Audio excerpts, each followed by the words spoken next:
Hello everyone, मैं वर्षा स्वागत करती हूँ आप सभी का। अगेन मैं आप लोगों के लिए एक बहुत इंटरेस्टिंग टॉपिक लेके आई हूँ।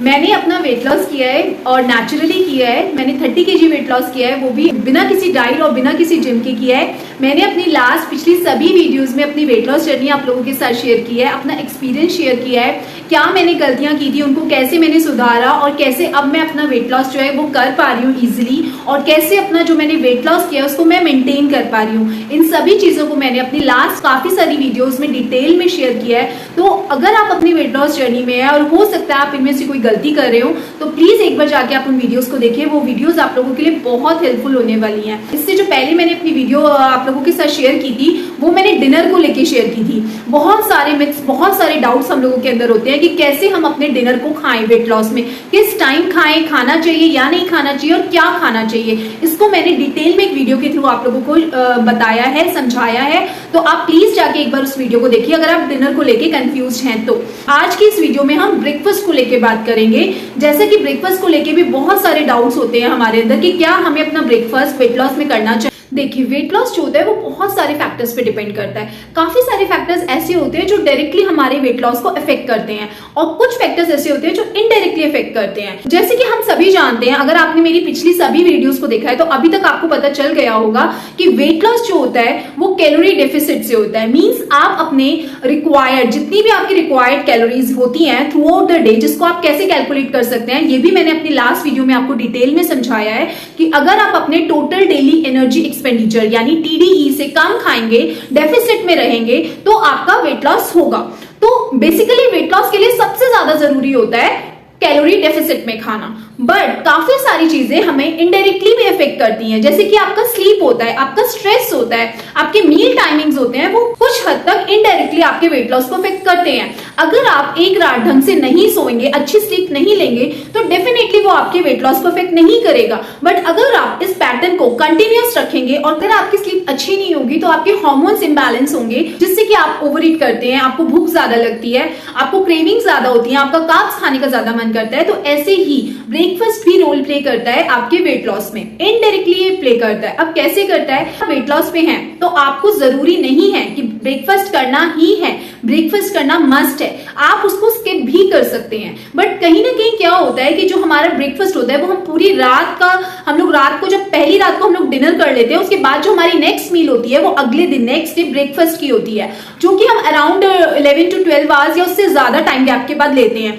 तो ब्रेकफास्ट करने से बहुत ज्यादा चांसेस कम हो जाते हैं हमारी डाइट खराब होने के। वो कैसे? जब आप सुबह अपना अच्छे से ब्रेकफास्ट कर लेंगे तो लेटर इन द डे आप फुल रहेंगे, आप स्टार्व नहीं रहेंगे। जब हम बहुत लंबे टाइम तक भूखे रहते हैं तो उसके बाद क्या होता है कि हम एकदम से, हमें बहुत ज्यादा भूख लगती है, जो कुछ भी हमारे सामने होता है हम उसको खा लेते हैं। तो अगर आप अपना ब्रेकफास्ट कर लेंगे तो बहुत ज्यादा चांसेस कम हो जाते हैं कि आप ओवर ईट करेंगे या जंक की तरफ जाएंगे या कोई स्नैक की तरफ अपना हाथ बढ़ाएंगे।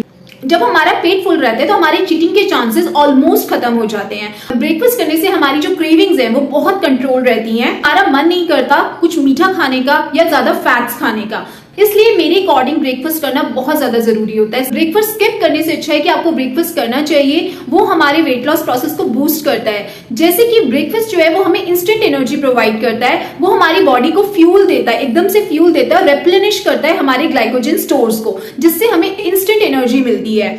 और ब्रेकफास्ट के बाद हम लोग कभी भी सोते नहीं है, लेटते नहीं है। पूरे दिन के लिए हमें एनर्जी चाहिए होती है, पूरे दिन के काम करने के लिए हमें एनर्जी चाहिए होती है, तो ब्रेकफास्ट हमें जरूर करना चाहिए। बट जैसा कि मैंने अभी आपको थोड़ी देर पहले बोला, ऐसा जरूरी नहीं है कि आपको वेट लॉस करना है तो ब्रेकफास्ट करना ही जरूरी होता है। It all depends on your lifestyle. अगर आप शुरू से ब्रेकफास्ट करते आ रहे हैं और अगर आप ये सोच के अपना ब्रेकफास्ट करना छोड़ देते हैं कि आपका वेट लॉस होगा ब्रेकफास्ट से, तो वो गलत है, क्योंकि आपको, आपकी हैबिट बन गई है कि आपको एक ब्रेकफास्ट करना है। तो ऐसे चांसेस हैं कि कुछ टाइम बाद आप वापस से अपनी ओल्ड हैबिट्स पे चले जाएंगे एंड ओवर ईट करेंगे। इसलिए ब्रेकफास्ट को आपको छोड़ना नहीं है। अगर आप करते हैं, आपको आदत है, तो आपको ब्रेकफास्ट को करते रहना चाहिए वेट लॉस जर्नी में।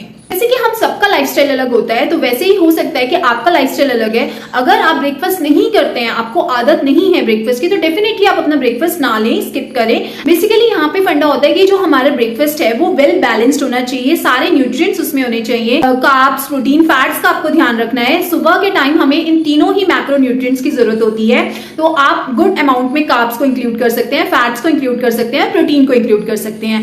अब बात आती है कि ब्रेकफास्ट में खाना क्या चाहिए। आप ब्रेकफास्ट में कुछ भी खा सकते हैं अपने लाइफस्टाइल के अकॉर्डिंग, जो भी आपको बनाना और करना इजी है। ऐसा बिल्कुल भी मैंडेटरी नहीं है कि आपको, अगर आप वेट लॉस में, तो आपको कुछ स्पेशल ही अपने लिए बनाना है। आपके घर में जो भी बन रहा है आप उसको पोर्शन में लीजिए, अपनी प्लेट को देखिए कि क्या उसमें सभी मैक्रोज इंक्लूड है, तो आप अपना ब्रेकफास्ट कीजिए। फॉर से अगर आप पोहा कुक कर रहे हैं तो आप पोहा लीजिए, पोर्शन में आप थोड़ा सा पोहा ले सकते हैं। एंड अगर आप वेजिटेरियन है तो उसमें थोड़ा सा पनीर ऐड कर सकते हैं एज अ प्रोटीन सोर्स। और अगर आप नॉन वेजिटेरियन है तो आप साइड में बॉइल्ड एग्स या ऑमलेट ले सकते हैं। प्रोटीन का एक सोर्स होना बहुत ज्यादा जरूरी है। और पोहे को आप गुड फैट्स के साथ कुक कीजिए, और से आप देसी घी में कुक कर सकते हैं। अगर आप पराठा खाना पसंद करते हैं ब्रेकफास्ट में, तो आप 2 पराठे की जगह उसको रिड्यूस करके 1 पराठा लीजिए, साथ में कुछ पोर्शन प्रोटीन का ऐड कीजिए। फॉर से अगर आप अगेन आप वेजिटेरियन है तो थोड़ा सा पनीर ऐड कर सकते हैं, थोड़ी सी आप सोया की सब्जी ऐड कर सकते हैं, या अगर आप नॉन वेजिटेरियन है तो आप एग का यूज कर सकते हैं। तो नॉन वेजिटेरियन एंड वेजिटेरियंस के लिए प्रोटीन के बहुत सारे ऑप्शंस होते हैं, तो आप उसमें से कुछ भी ऐड कीजिए, बट जरूर ऐड कीजिए। प्रोटीन हमारे लिए इसलिए जरूरी होता है कि वो आपको लॉन्ग टाइम तक फुल रखता है। थ्रू आउट द डे आप फुल रहेंगे, आपको बहुत ज्यादा क्रेविंग्स नहीं होंगी, आपको हंगर पैंग्स नहीं होंगे, तो प्रोटीन इंक्लूड करना बहुत ज्यादा जरूरी होता है। अदर थिंग, अगर आप बिजी हैं, अगर आप वर्किंग पर्सन है और आपके पास टाइम नहीं है सुबह कुछ स्पेशल कुक करने का, तो आपको बिल्कुल भी जरूरत नहीं है। आपके घर में जो कुछ बन रहा है, अगर आपके घर में पराठा बन रहा है तो जैसे कि मैंने अभी आपको बताया, आप ऐसे इसको इंक्लूड कर सकते हैं। पोहा, उपमा, दलिया, जो भी आप लोग ब्रेकफास्ट में लेना पसंद करते हैं, उसको पोर्शन कंट्रोल में खाइए, और साथ में एक पोर्शन प्रोटीन का भी जरूर ऐड कीजिए। अगर आप वर्किंग है तो आप पहली रात को अपने लिए प्रोटीन ओट्स बना के रख सकते हैं, या फिर आप सैंडविचेस बना सकते हैं। आप सैंडविच में सोया की फिलिंग कर सकते हैं, पनीर की फिलिंग कर सकते हैं। तो बेसिकली ये ओवरऑल आपके लाइफस्टाइल पे डिपेंड करता है कि जो भी चीज आपको बनानी इजी है, कन्वीनियंट है, आप उसको बनाइए। बट अगर आप ये सोचते हैं कि ब्रेकफास्ट स्किप करने से आपका वेट लॉस होगा, तो ये बात बिल्कुल गलत है। आपको जो आसान लगता है आप वो बनाइए, बट डेफिनेटली आप अपने वेट लॉस में ब्रेकफास्ट को ले सकते हैं। वेल बैलेंस तरीके से इंक्लूड कीजिए। मैंने अपने वेट लॉस में बहुत सारी मिस्टेक्स की है। मैं भी पहले बहुत कंफ्यूज रहती थी कि क्या हमें डिनर करना चाहिए, क्या हमें ब्रेकफास्ट करना चाहिए, किस टाइम करना चाहिए, कितना खाना चाहिए और क्या बना के खाना चाहिए। तो अब मैं जो भी मेरे घर में बनता है मैं उसको पोर्शन में लेती हूँ और सारे मैक्रोज का ध्यान रखती हूँ। तो ऐसे ही आप भी रख सकते हैं, डेफिनेटली आपको वेट लॉस में हेल्प मिलेगी। मैं भी अपनी वेट लॉस जर्नी में बहुत बार फेल हुई हूँ, बहुत ज्यादा कंफ्यूज रहती थी। सोशल मीडिया पे इतना ज्यादा कंटेंट डला हुआ है, इतनी ज्यादा चीजें डली हुई हैं कि हम हमेशा कंफ्यूज रहते हैं कि हमें क्या फॉलो करना चाहिए और क्या फॉलो नहीं करना चाहिए। ज्यादा नॉलेज होने से भी हम लोग बहुत ज्यादा कंफ्यूज हो जाते हैं। मैं पूरी कोशिश करूंगी कि जो भी फेल्यूर्स और उन फेल्यूर्स से मैंने जो कुछ सीखा वो मैं अपनी वीडियोज के थ्रू आप लोगों को बता सकूं, आप लोगों की हेल्प कर सकूं। मुझे नीचे कमेंट में आप अपने इश्यूज लिखिए। मुझे बहुत अच्छा लगता है जब आप नीचे मुझे अपनी प्रॉब्लम्स बताते हैं, अपने इश्यूज डिस्कस करते हैं। आई होप आपको ये वीडियो हेल्पफुल रहा होगा। अगर रहा है तो प्लीज मेरी वीडियो को अपने फ्रेंड्स एंड फैमिली के साथ शेयर कीजिए जिनके लिए ये वीडियोस हेल्पफुल हो सकती हैं। तो मिलती हूँ आपसे अपनी नेक्स्ट वीडियो में, तब तक अपना ध्यान रखिए। Stay happy, stay healthy, bye.